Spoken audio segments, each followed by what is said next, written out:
प्रिय भाई और बहनों, आज का शुभ संदेश के लिए आप सभी को हम स्वागत करते हैं। जैसा था वैसा ही है सदियों से मेरा यीशु, वैसा ही रहेगा मेरा प्रीतम यीशु,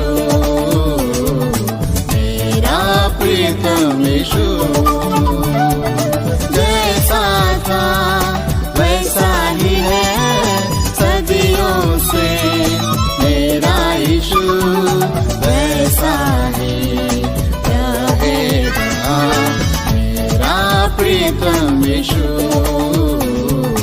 मेरा प्रीतम यीशु।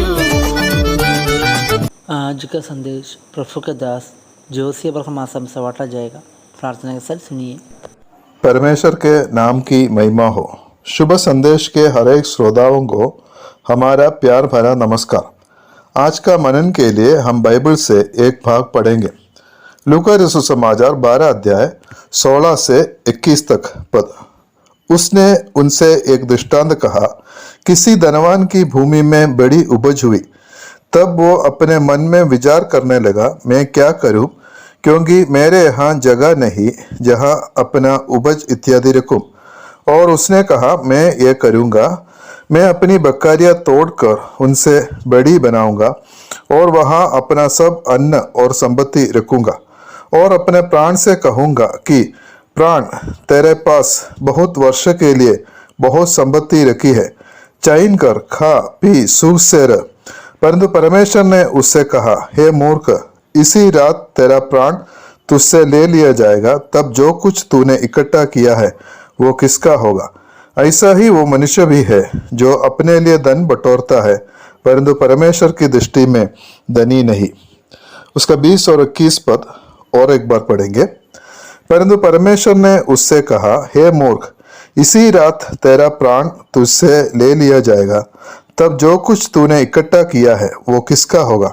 ऐसा ही वो मनुष्य भी है जो अपने लिए धन बटोरता है, परंतु परमेश्वर की दृष्टि में धनी नहीं। इधर परमेश्वर इस व्यक्ति को मूर्ख बोलकर बुलाता है। क्यों ये व्यक्ति मूर्ख है? इसने खेती किया, बहुत मेहनत किया, उसका भूमि में बड़ी उपज हुई। खेती करना या मेहनत करना खराब बात नहीं है। हम लोग इस दुनिया में रहने का समय हमारा रोज रोटी के लिए काम करना चाहिए, वो बहुत जरूरी है। लेकिन इस व्यक्ति का गलती है 21 पद में, वो मनुष्य अपने लिए धन बटोरता है, परंतु परमेश्वर की दृष्टि में धनी नहीं। वो अपना पूरा भरोसा अपना धन या अपना कमाई के ऊपर किया, लेकिन परमेश्वर के बातों को भूल जाता है।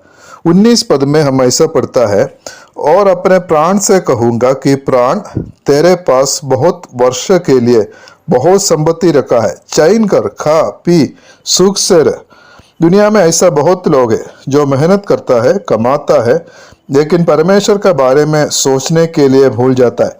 प्रियो, हम लोग एक बात को हमेशा याद करना है कि हम लोग इस दुनिया में थोड़े दिन के लिए है। हमारा आयु इधर ज़्यादातर 70 या 80 साल का है। एक दिन हम इस दुनिया छोड़कर जाना ही होगा। हमारा सारा कमाई, हमारा परिवार, हमारा दोस्त लोग सब इधर रह जाएगा, हम लेकर नहीं जा सकता है। हमारा जीवन इस दुनिया में समाप्त नहीं होगा। इस दुनिया का बाद में हमारा एक जिंदगी है, वो जीवन हमेशा के लिए है, कभी अंत नहीं होगा। उस जीवन आपका कैसे होगा, कहाँ होगा, उसके बारे में आप कभी सोचा है क्या? हम लोग और एक पद भी पढ़ेंगे। मत्ती रसूल समाचार 16 अध्याय 26 पद। यदि मनुष्य सारे जगत को प्राप्त करे और अपने प्राण को हानि उठाए तो उसे क्या लाभ होगा। इस दुनिया में शायद आप बहुत कुछ कमाया, सारे जगत भी कमाया, लेकिन अगर आप आने वाला जीवन के बारे में कुछ सोचा नहीं है, परमेश्वर का वचन कहता है कि आप है सबसे बड़ा मूर्ख। इसलिए आपका आने वाला जीवन के बारे में सोचना है।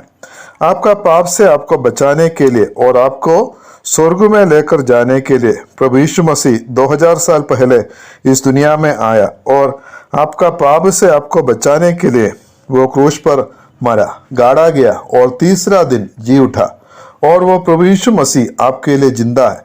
उस पर विश्वास करने से आप पाप से उद्धार पा सकता है और स्वर्ग में जा सकता है। उस पर विश्वास करके आपका आने वाला जीवन धन्य बनाने के लिए परमेश्वर आप सबको आशीष करे।